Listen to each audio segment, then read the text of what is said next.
Hi everybody, hope you and yours are well. This week's Parshat is Parshat Korach. Korach was the name of a very great scholar and powerful man who unfortunately led a revolt against Moshe with dire consequences. Today we're going to talk about a very powerful story, but first we have to ask a question. What's the opposite of strife and argument? And the simple answer, of course, is peace. But peace is quite elusive. How do we get to peace? Moshe tried. He tried to extend himself, even though, not that he felt he was right, he knew he was right because he was on God's side, and God had told him who to pick for the position of leadership, and Korach wasn't there was no nepotism here that was taking place. But Moshe still tried to extend himself. But the secret to peace is being mevater. Mevater means to give in. Now, of course, you have to know when to give in and when not to. When it comes to values, you can't always give in. Someone says, come on, let's rob a bank. Nah, I don't want to get into a fight with you. Okay, I'll go rob it. Obviously, that's not a good idea. But there's many times where even when we're right, we can give in, and that creates harmony and peace.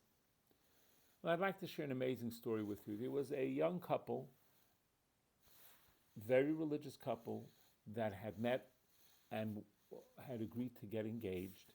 And it's not like they knew each other for 5 years and lived with each other, none of that. It was a religious couple, and they felt they were both on the same page.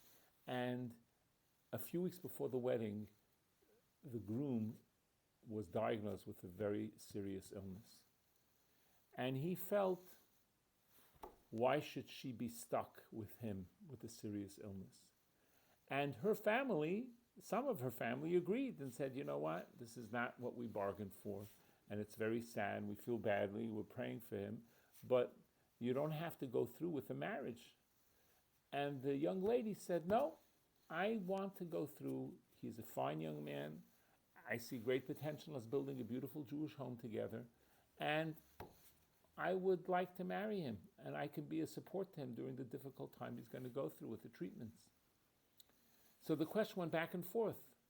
He said, I don't think you should marry. The family was saying she shouldn't marry, but she said she wants to. So they brought the question to Rabbi Kanievsky, a great scholar and special Jew, a holy Jew, who passed away relatively recently. And they presented the situation to him, and he ruled they should get married. And he blessed them very warmly. And not only that, he even came to the wedding to dance with the groom. Very, very special. So one of his students said, why did you feel this way? And he quoted, he says, it's a medrash. The oral Torah teaches us that Alexander the Great came to a faraway kingdom, and the king there offered him gold, and Alexander says, no, I have plenty of gold. I want to see how you're going to judge cases. And there was a case where a man came and said, this fellow sold me a property, and I found a treasure in it. And I say, the treasure belongs to him because I didn't buy the treasure. And he says, no, I sold you the property as is, so it belongs to you. And they were arguing back and forth. Each of them wanted the other to have it. So the king decided, he asked one, do you have a son? He said, yes, I do. He said, and he asked the other one, do you have a daughter? He said, you know what? Let them get married, and they will get the treasure. And they were very happy with the compromise, and that's what they did. And this king asked Alexander the Great, what would you have done in your kingdom? Oh, we would have killed both of them and taken the treasure for ourselves.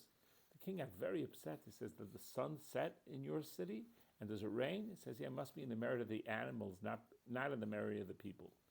Said Rabbi Kanievsky, when people are thinking about somebody else, then everybody wins.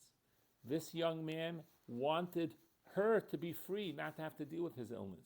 This young lady wanted to be a support for her future husband. They're thinking about each other.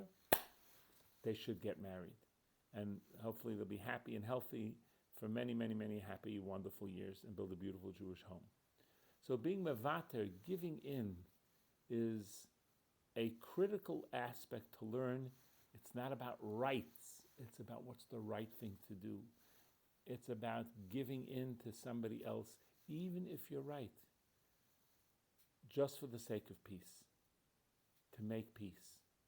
And when we do that, ultimately we win. And there are many examples of this, besides this story,